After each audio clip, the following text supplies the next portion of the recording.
What happens when an honest man realizes that crime and corruption pay better than honest work? Chapter 25. Jurgis got up, wild with rage, but the door was shut and the great castle was dark and impregnable. Then the icy teeth of the blast bit into him, and he turned and went away at a run. When he stopped again, it was because he was coming to frequented streets and did not wish to attract attention. In spite of that last humiliation, his heart was thumping fast with triumph. He had come out ahead on that deal. He put his hand into his trousers pocket every now and then to make sure that the precious $100 bill was still there. Yet he was in a plight, a curious and even dreadful plight when he came to realize it. He had not a single cent but that one bill, and he had to find some shelter that night. He had to change it. Jurgis spent half an hour walking and debating the problem. There was no one he could go to for help. He had to manage it all alone.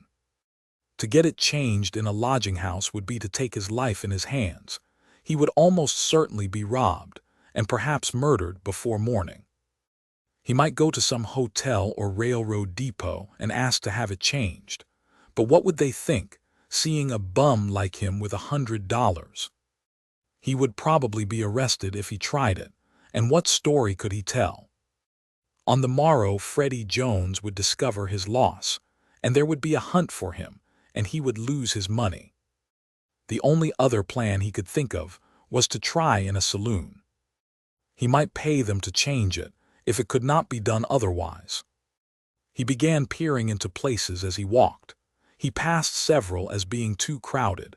Then finally, chancing upon one where the bartender was all alone, he gripped his hands in sudden resolution and went in. "Can you change me $100 bill?" he demanded. The bartender was a big, husky fellow with the jaw of a prize fighter and a 3 weeks stubble of hair upon it. He stared at Jurgis. "What's that you say?" he demanded. "I said, could you change me $100 bill?"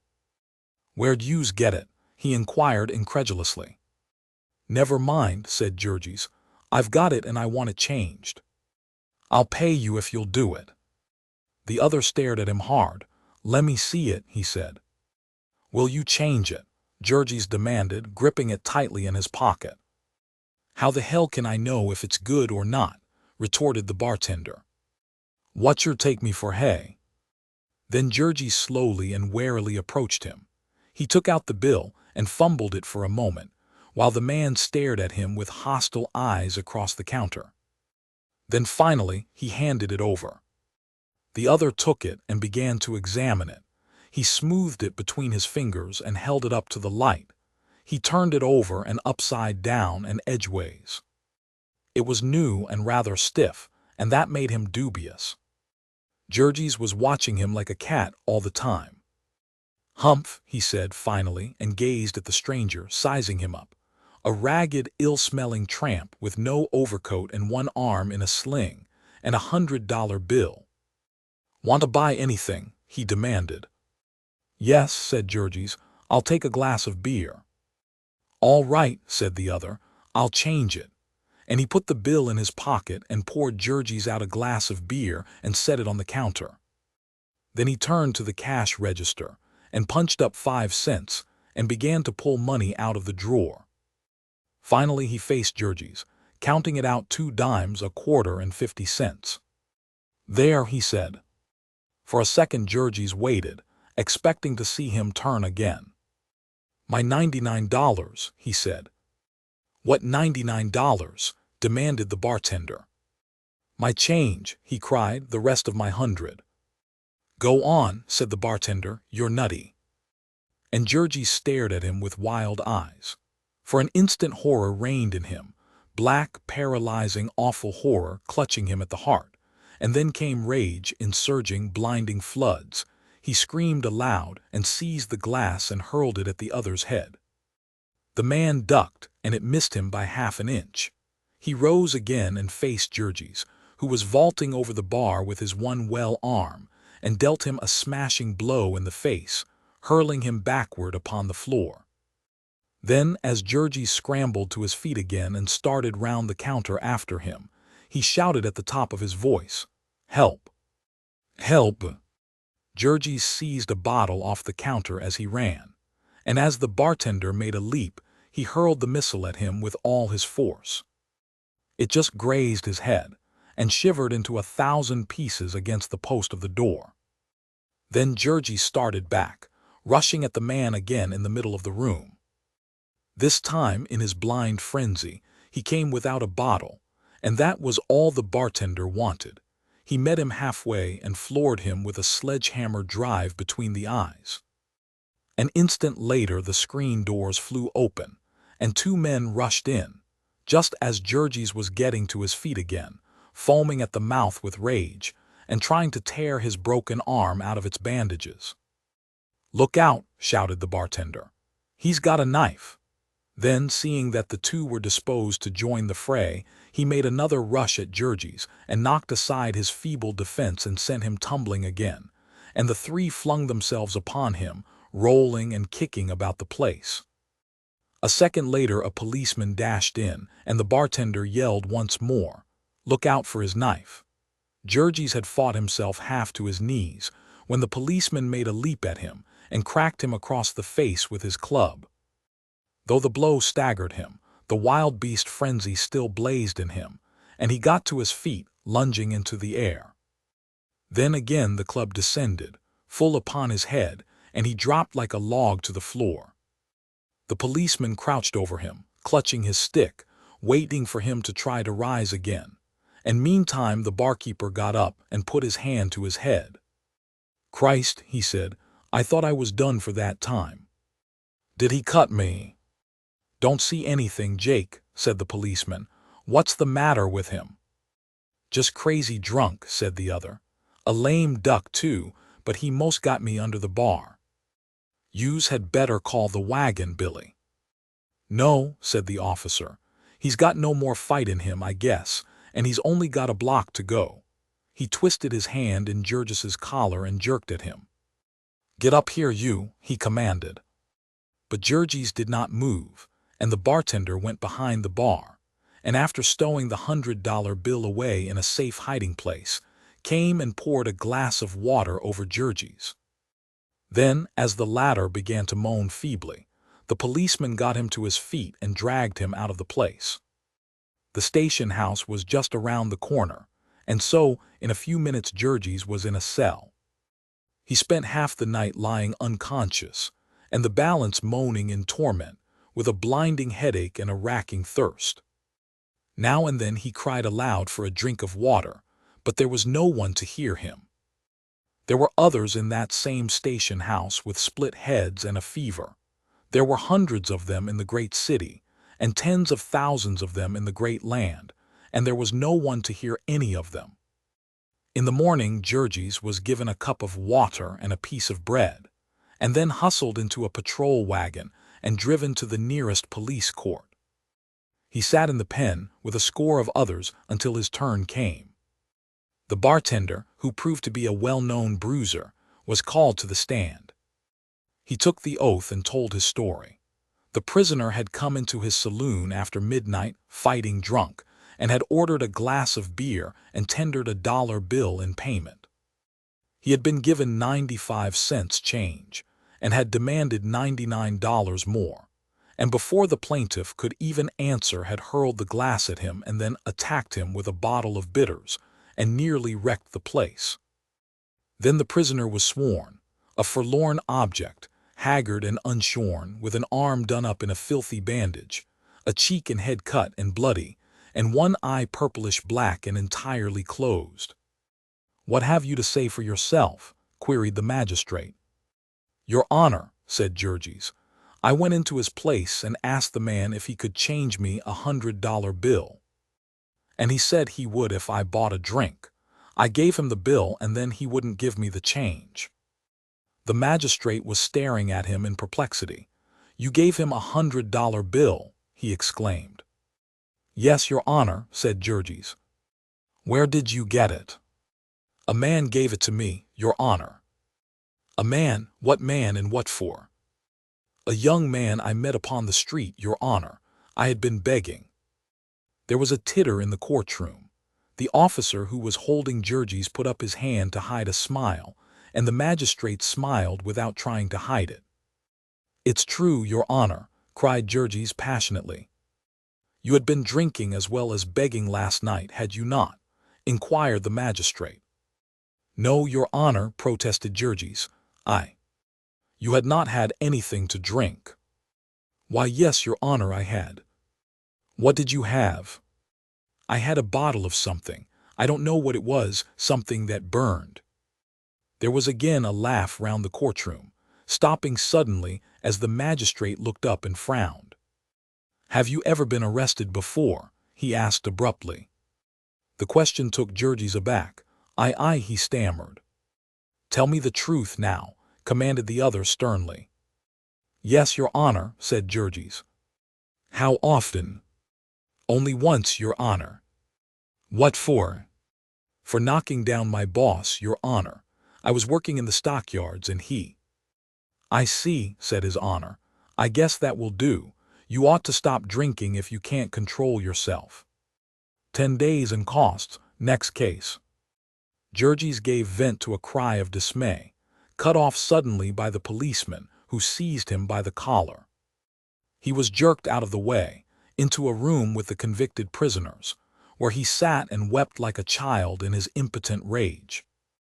It seemed monstrous to him that policemen and judges should esteem his word as nothing in comparison with the bartender's.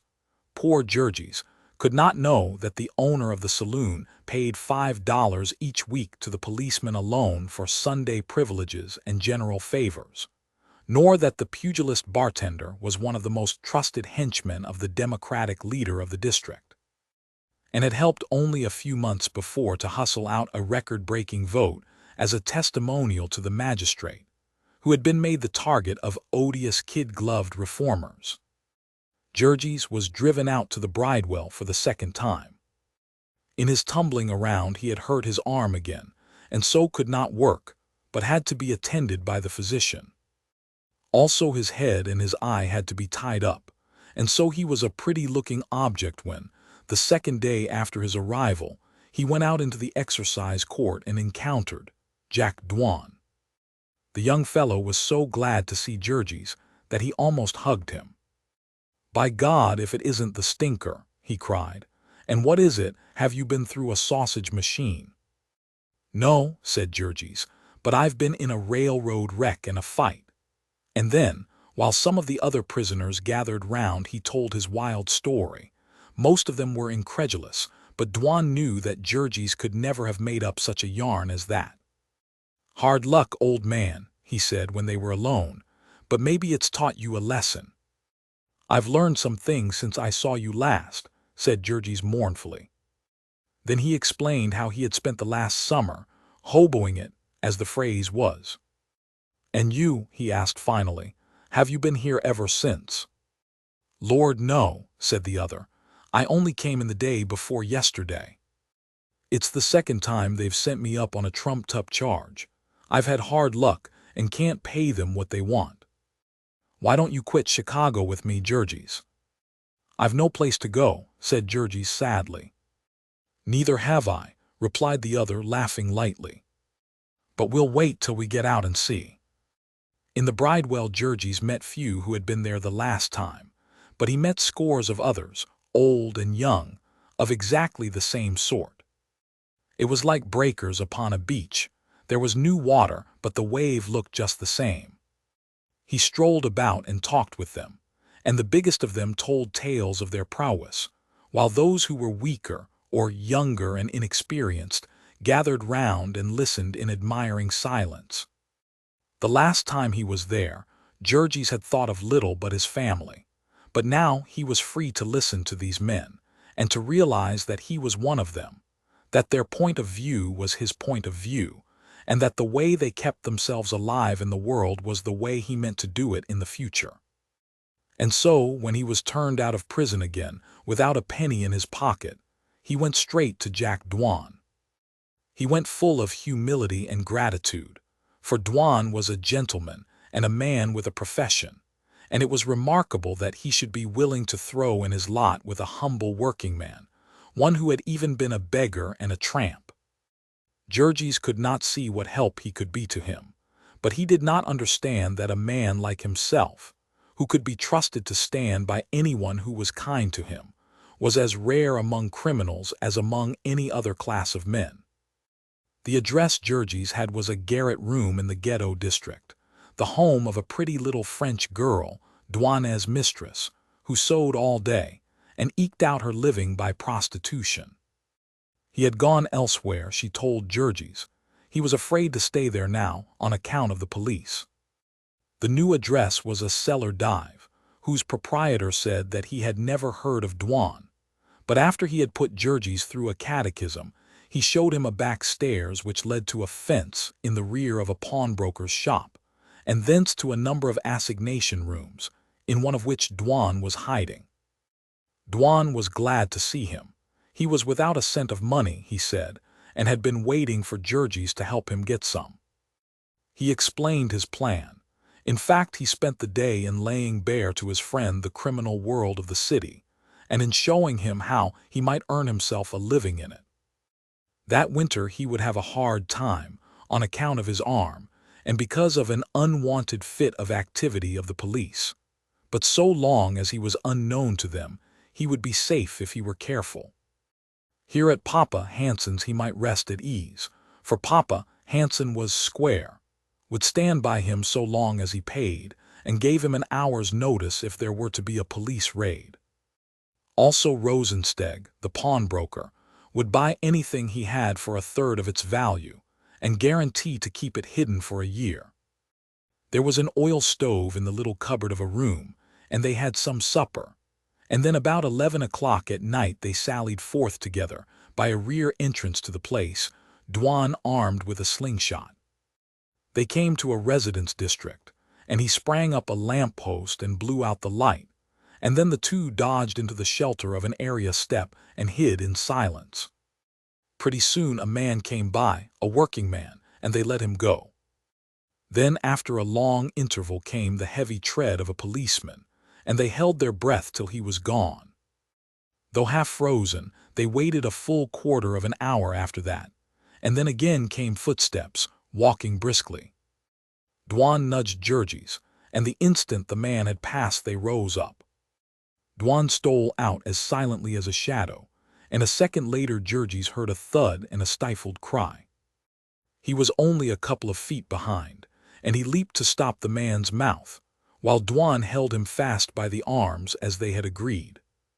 But the man was limp and showed a tendency to fall, and so Jurgis had only to hold him by the collar, while the other with swift fingers went through his pockets, ripping open first his overcoat and then his coat and then his vest, searching inside and outside and transferring the contents into his own pockets. At last, after feeling of the man's fingers and in his necktie, Duane whispered, "That's all," and they dragged him to the area and dropped him in. Then Jurgis went one way and his friend the other, walking briskly. The latter arrived first, and Jurgis found him examining the swag. There was a gold watch for one thing with a chain and locket. There was a silver pencil and a matchbox and a handful of small change and finally a card case. This last Duane opened feverishly. There were letters and checks and 2 theater tickets, and at last in the back part a wad of bills. He counted them. There was a 25 tens, 4 fives, and 3 ones. Duane drew a long breath. "That lets us out," he said. After further examination, they burned the card case and its contents, all but the bills, and likewise the picture of a little girl in the locket. Then Duane took the watch and trinkets downstairs, and came back with $16. "The old scoundrel said the case was filled," he said. "It's a lie, but he knows I want the money." They divided up the spoils, and Jurgis got as his share $55 and some change. He protested that it was too much, but the other had agreed to divide even. That was a good haul, he said, better than average. When they got up in the morning, Jurgis was sent out to buy a paper. One of the pleasures of committing a crime was the reading about it afterward. "I had a pal that always did it," Duane remarked, laughing, until one day he read that he had left $3,000 in a lower inside pocket of his party's vest. There was a half-column account of the robbery. It was evident that a gang was operating in the neighborhood, said the paper, for it was the third within a week, and the police were apparently powerless. The victim was an insurance agent, and he had lost $110 that did not belong to him. He had chanced to have his name marked on his shirt, otherwise he would not have been identified yet. His assailant had hit him too hard, and he was suffering from concussion of the brain, and also he had been half frozen when found, and would lose 3 fingers on his right hand. The enterprising newspaper reporter had taken all this information to his family, and told how they had received it. Since it was Jurgis's first experience, these details naturally caused him some worriment, but the other laughed coolly. It was the way of the game, and there was no helping it. Before long, Jurgis would think no more of it than they did in the yards of knocking out a bullock. "It's a case of us or the other fellow, and I say the other fellow every time," he observed. "Still," said Jurgis reflectively, "he never did us any harm." "He was doing it to somebody as hard as he could, you can be sure of that," said his friend. Duane had already explained to Jurgis that if a man of their trade were known, he would have to work all the time to satisfy the demands of the police. Therefore it would be better for Jurgis to stay in hiding and never be seen in public with his pal. But Jurgis soon got very tired of staying in hiding. In a couple of weeks he was feeling strong and beginning to use his arm, and then he could not stand it any longer. Duane, who had done a job of some sort by himself and made a truce with the powers, brought over Mari, his little French girl, to share with him. But even that did not avail for long, and in the end he had to give up arguing and take Jurgis out and introduce him to the saloons and sporting houses, where the big crooks and hold-up men hung out. And so Jurgis got a glimpse of the high-class criminal world of Chicago. The city, which was owned by an oligarchy of businessmen, being nominally ruled by the people, a huge army of graft was necessary for the purpose of effecting the transfer of power. Twice a year, in the spring and fall elections, millions of dollars were furnished by the businessmen and expended by this army.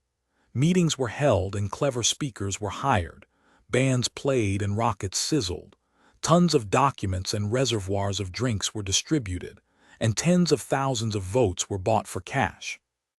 And this army of graft had, of course, to be maintained the year round. The leaders and organizers were maintained by the businessmen directly, aldermen and legislators by means of bribes, party officials out of the campaign funds, lobbyists and corporation lawyers in the form of salaries, contractors by means of jobs, labor union leaders by subsidies, and newspaper proprietors and editors by advertisements. The rank and file, however, were either foisted upon the city or else lived off the population directly. There was the police department and the fire and water departments, and the whole balance of the civil list, from the meanest office boy to the head of a city department. And for the horde who could find no room in these, there was the world of vice and crime. There was license to seduce, to swindle and plunder and prey. The law forbade Sunday drinking, and this had delivered the saloon keepers into the hands of the police and made an alliance between them necessary. The law forbade prostitution, and this had brought the madames into the combination. It was the same with the gambling housekeeper and the poolroom man, and the same with any other man or woman who had a means of getting graft, and was willing to pay over a share of it. The green goods man and the highwayman, the pickpocket and the sneak thief, and the receiver of stolen goods, the seller of adulterated milk, of stale fruit and diseased meat, the proprietor of unsanitary tenements, the fake doctor and the usurer, the beggar and the pushcart man, the prize fighter and the professional slugger, the racetrack tout, the procurer, the white slave agent, and the expert seducer of young girls. All of these agencies of corruption were banded together and leagued in blood brotherhood with the politician and the police. More often than not, they were one and the same person. The police captain would own the brothel he pretended to raid. The politician would open his headquarters in his saloon. Hinky Dink or Bathhouse John, or others of that ilk, were proprietors of the most notorious dives in Chicago, and also the gray wolves of the city council, who gave away the streets of the city to the businessmen. And those who patronized their places were the gamblers and prize fighters who set the law at defiance, and the burglars and hold-up men who kept the whole city in terror. On election day, all these powers of vice and crime were one power. They could tell within 1% what the vote of their district would be, and they could change it at an hour's notice. A month ago, Jurgis had all but perished of starvation upon the streets, and now suddenly, as by the gift of a magic key, he had entered into a world where money and all the good things of life came freely. He was introduced by his friend to an Irishman named Buck Halloran, who was a political worker and on the inside of things. This man talked with Jurgis for a while, and then told him that he had a little plan by which a man who looked like a working man might make some easy money. But it was a private affair and had to be kept quiet. Jurgis expressed himself as agreeable, and the other took him that afternoon to a place where city laborers were being paid off. The paymaster sat in a little booth, with a pile of envelopes before him and 2 policemen standing by. Jurgis went, according to directions, and gave the name of Michael O'Valatherty, and received an envelope, which he took around the corner and delivered to Halloran, who was waiting for him in a saloon. Then he went again, and gave the name of Johann Schmidt, and a third time, and give the name of Serge Remenitsky. Halloran had quite a list of imaginary working men, and Jurgis got an envelope for each one. For this work he received $5, and was told that he might have it every week, so long as he kept quiet. As Jurgis was excellent at keeping quiet, he soon won the trust of Buck Halloran, and was introduced to others as a man who could be depended upon. This acquaintance was useful to him in another way. Also, before long, Jurgis made his discovery of the meaning of pull, and just why his boss, Connor, and also the pugilist bartender, had been able to send him to jail. One night there was given a ball, the benefit of One-Eyed Larry, a lame man who played the violin in one of the big, high-class houses of prostitution on Clark Street, and was a wag and a popular character on the Lev. This ball was held in a big dance hall, and was one of the occasions when the city's powers of debauchery gave themselves up to madness. Jurgis attended and got half insane with drink, and began quarreling over a girl. His arm was pretty strong by then, and he set to work to clean out the place, and ended in a cell in the police station. The police station being crowded to the doors and stinking with bums, Jurgis did not relish staying there to sleep off his liquor, and sent for Halloran, who called up the district leader and had Jurgis bilaid out by telephone at 4 o'clock in the morning. When he was arraigned that same morning, the district leader had already seen the clerk of the court and explained that Jurgis Rudkus was a decent fellow who had been indiscreet, and so Jurgis was fined $10 and the fine was suspended, which meant that he did not have to pay for it, and never would have to pay it, unless somebody chose to bring it up against him in the future. Among the people Jurgis lived with now, money was valued according to an entirely different standard from that of the people of Packingtown. Yet, strange as it may seem, he did a great deal less drinking than he had as a working man. He had not the same provocations of exhaustion and hopelessness. He had now something to work for, to struggle for. He soon found that if he kept his wits about him, he would come upon new opportunities, and being naturally an active man, he not only kept sober himself, but helped to steady his friend, who was a good deal fonder of both wine and women than he. One thing led to another. In the saloon where Jurgis met Buck Halloran, he was sitting late one night with Duane when a country customer came in, a little more than half-piped. There was no one else in the place but the bartender, and as the man went out again, Jurgis and Duane followed him. He went round the corner, and in a dark place made by a combination of the elevated railroad and an unrented building, Jurgis leaped forward and shoved a revolver under his nose, while Duane, with his hat pulled over his eyes, went through the man's pockets with lightning fingers. They got his watch and his wad, and were round the corner again and into the saloon before he could shout more than once. The bartender, to whom they had tipped the wink, had the cellar door open for them, and they vanished, making their way by a secret entrance to a brothel next door. From the roof of this, there was access to 3 similar places beyond. By means of these passages, the customers of any one place could be gotten out of the way, in case a falling out with the police chanced to lead to a raid, and also it was necessary to have a way of getting a girl out of reach in case of an emergency. Thousands of them came to Chicago answering advertisements for servants and factory hands, and found themselves trapped by fake employment agencies and locked up in a bawdy house. It was generally enough to take all their clothes away from them, but sometimes they would have to be doped and kept prisoners for weeks, and meantime their parents might be telegraphing the police and even coming on to see why nothing was done. Occasionally, there was no way of satisfying them, but to let them search the place to which the girl had been traced. For his help in this little job, the bartender received 20 out of the $130-odd that the pair secured, and naturally this put them on friendly terms with him, and a few days later he introduced them to a little sheeny named Goldberger, one of the runners of the sporting house where they had been hidden. After a few drinks, Goldberger began, with some hesitation, to narrate how he had had a quarrel over his best girl with a professional card-sharp, who had hit him in the jaw. The fellow was a stranger in Chicago, and if he was found some night with his head cracked, there would be no one to care very much.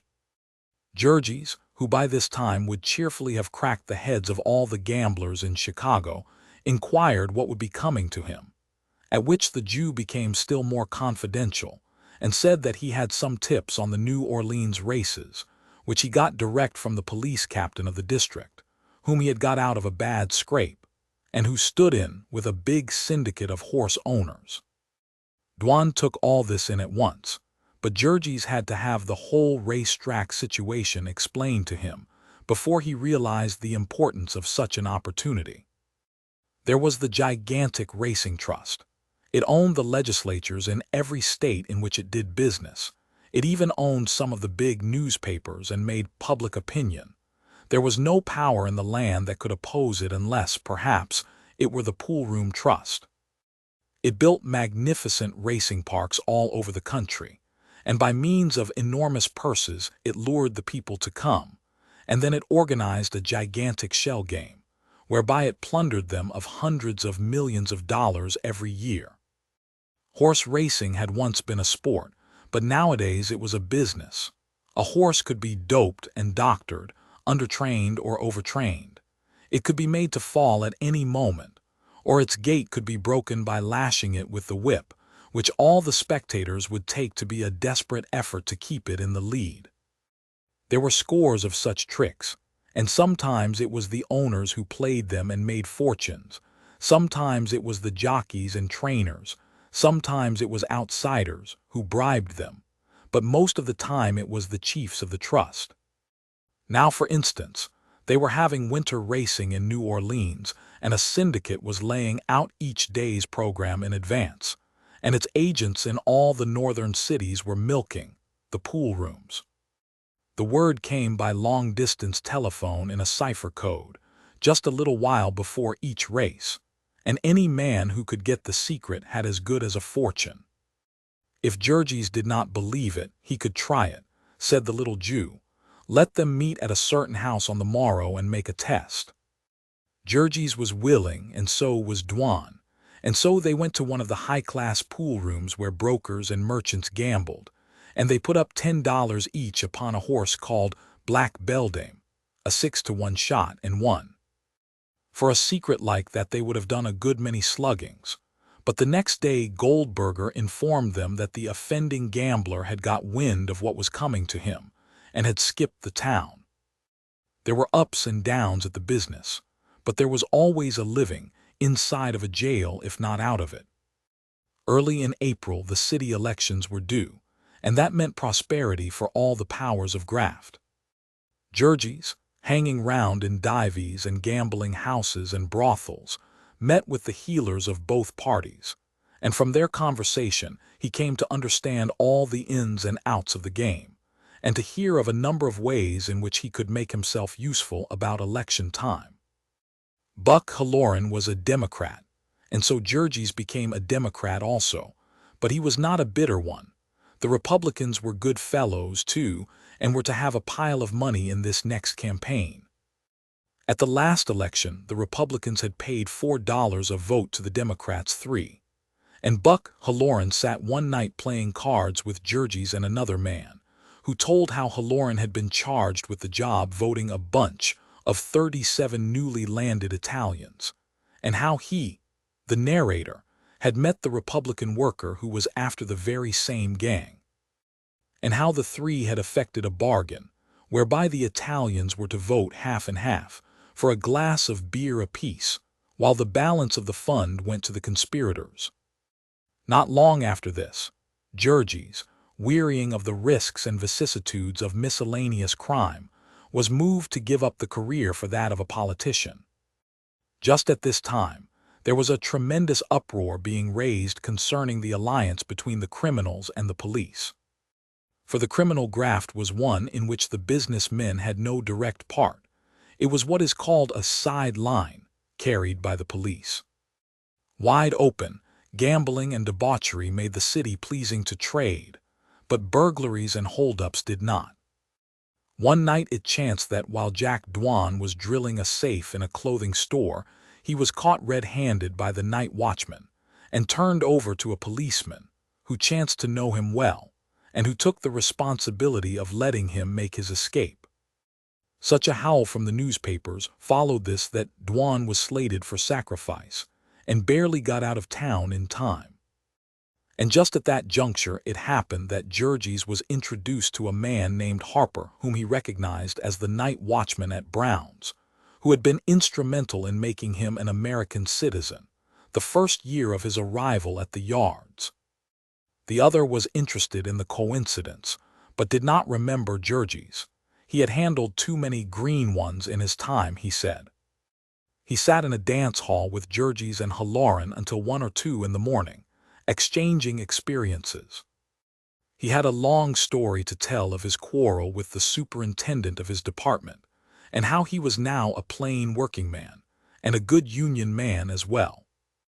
It was not until some months afterward that Jurgis understood that the quarrel with the superintendent had been prearranged, and that Harper was in reality drawing a salary of $20 a week from the packers for an inside report of his union's secret proceedings. The yards were seething with agitation just then, said the man, speaking as a unionist. The people of Packingtown had borne about all that they would bear, and it looked as if a strike might begin any week. After this talk, the man made inquiries concerning Jurgis, and a couple of days later he came to him with an interesting proposition. He was not absolutely certain, he said, but he thought that he could get him a regular salary if he would come to Packingtown and do as he was told, and keep his mouth shut. Bush Harper, he was called, was a right-hand man of Mike Scully, the Democratic boss of the stockyards, and in the coming election there was a peculiar situation. There had come to Scully a proposition to nominate a certain rich brewer who lived upon a swell boulevard that skirted the district, and who coveted the big badge and the honorable of an alderman. The brewer was a Jew and had no brains, but he was harmless and would put up a rare campaign fund. Scully had accepted the offer and then gone to the Republicans with a proposition. He was not sure that he could manage the Sheeny, and he did not mean to take any chances with his district. Let the Republicans nominate a certain obscure but amiable friend of Scully's, who was now setting tenpins in the cellar of an Ashland Avenue saloon, and he, Scully, would elect him with the Sheeney's money, and the Republicans might have the glory, which was more than they would get otherwise. In return for this, the Republicans would agree to put up no candidate the following year, when Scully himself came up for re-election as the other alderman from the ward. To this the Republicans had assented at once, but the hell of it was, so Harper explained, that the Republicans were all of them fools. A man had to be a fool to be a Republican in the stockyards, where Scully was king. And they didn't know how to work. And of course it would not do for the Democratic workers, the noble redskins of the War Whoop League, to support the Republican openly. The difficulty would not have been so great except for another fact. There had been a curious development in stockyards politics in the last year or two, a new party having leaped into being. They were the Socialists, and it was a devil of a mess, said Bush Harper.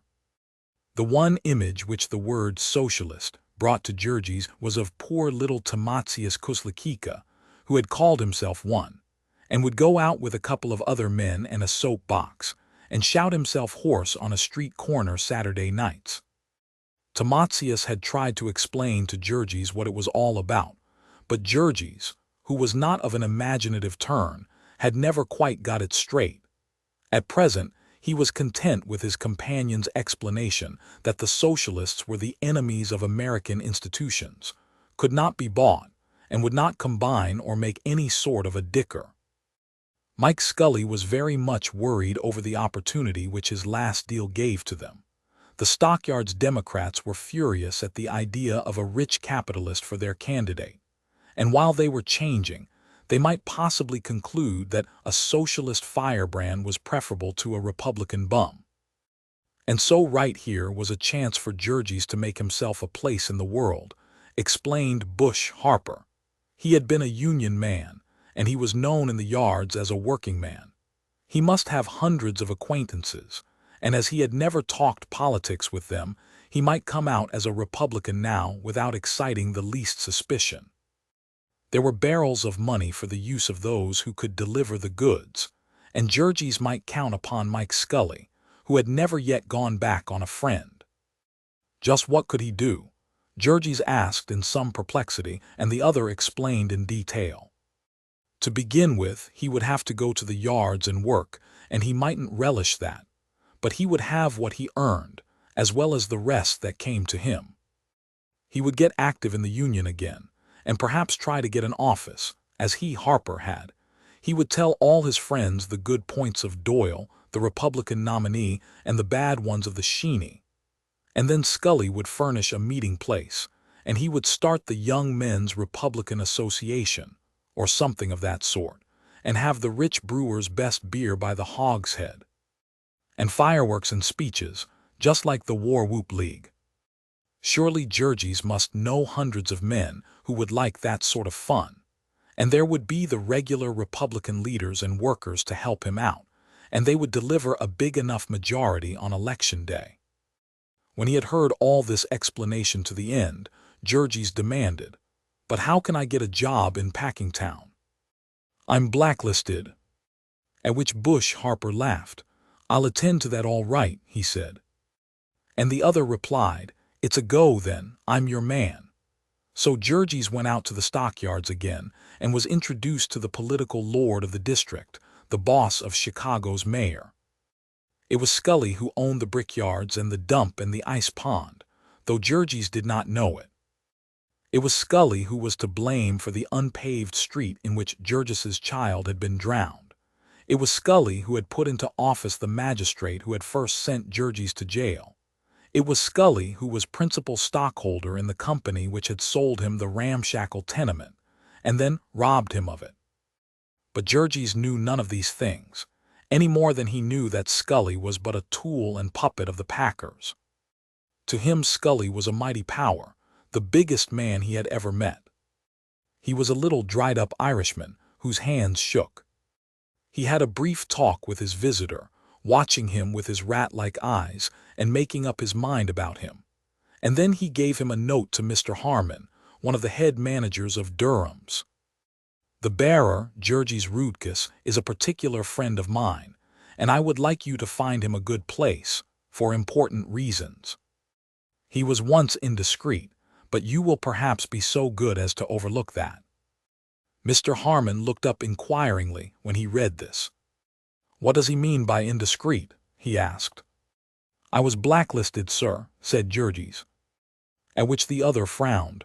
Blacklisted, he said. How do you mean? And Jurgis turned red with embarrassment. He had forgotten that a blacklist did not exist. I had difficulty in getting a place, he stammered. What was the matter?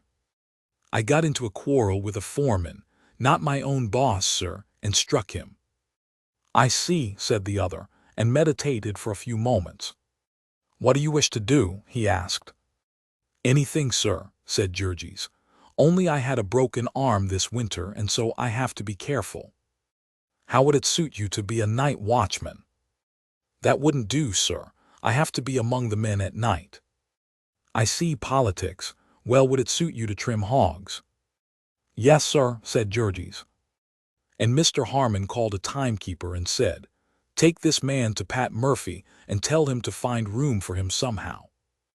And so Jurgis marched into the hog-killing room, a place where, in the days gone by, he had come begging for a job. Now he walked jauntily and smiled to himself, seeing the frown that came to the boss's face as the timekeeper said, Mr. Harmon says to put this man on. It would overcrowd his department and spoil the record he was trying to make, but he said not a word except all right. And so Jurgis became a working man once more, and straightway he sought out his old friends and joined the union and began to root for Scotty Doyle. Doyle had done him a good turn once, he explained, and was really a bully chap. Doyle was a working man himself and would represent the working men. Why did they want to vote for a millionaire Sheeny? And what the hell had Mike Scully ever done for them that they should back his candidates all the time? And meantime Scully had given Jurgis a note to the Republican leader of the ward, and he had gone there and met the crowd he was to work with. Already they had hired a big hall with some of the brewers' money, and every night Jurgis brought in a dozen new members of the Doyle Republican Association. Pretty soon they had a grand opening night, and there was a brass band which marched through the streets, and fireworks and bombs and red lights in front of the hall, and there was an enormous crowd, with 2 overflow meetings, so that the pale and trembling candidate had to recite 3 times over the little speech which one of Scully's henchmen had written, and which he had been a month learning by heart. Best of all, the famous and eloquent Senator Spareshanks, presidential candidate, rode out in an automobile to discuss the sacred privileges of American citizenship and protection and prosperity for the American working man. His inspiriting address was quoted to the extent of half a column in all the morning newspapers, which also said that it could be stated upon excellent authority that the unexpected popularity developed by Doyle, the Republican candidate for alderman, was giving great anxiety to Mr. Scully, the chairman of the Democratic City Committee. The chairman was still more worried when the monster torchlight procession came off, with the members of the Doyle Republican Association all in red capes and hats, and free beer for every voter in the ward, the best beer ever given away in a political campaign, as the whole electorate testified. During this parade, and at innumerable cart-tail meetings as well, Jurgis labored tirelessly. He did not make any speeches. There were lawyers and other experts for that, but he helped to manage things, distributing notices and posting placards and bringing out the crowds, and when the show was on, he attended to the fireworks and the beer. Thus, in the course of the campaign, he handled many hundreds of dollars of the Hebrew brewers' money, administering it with knave and touching fidelity. Toward the end, however, he learned that he was regarded with hatred by the rest of the boys. because he compelled them either to make a poorer showing than he or to do without their share of the pie. After that, Jurgis did his best to please them, and to make up for the time he had lost before he discovered the extra bungholes of the campaign barrel. He pleased Mike Scully also. On election morning he was out at 4 o'clock, getting out the vote. He had a 2-horse carriage to ride in, and he went from house to house for his friends and escorted them in triumph to the polls. He voted half a dozen times himself and voted some of his friends as often. He brought bunch after bunch of the newest foreigners, Lithuanians, Poles, Bohemians, Slovaks, and when he had put them through the mill, he turned them over to another man to take to the next polling place. When Jurgis first set out, the captain of the precinct gave him $100, and 3 times in the course of the day he came for another 100, and not more than 25 out of each lot got stuck in his own pocket.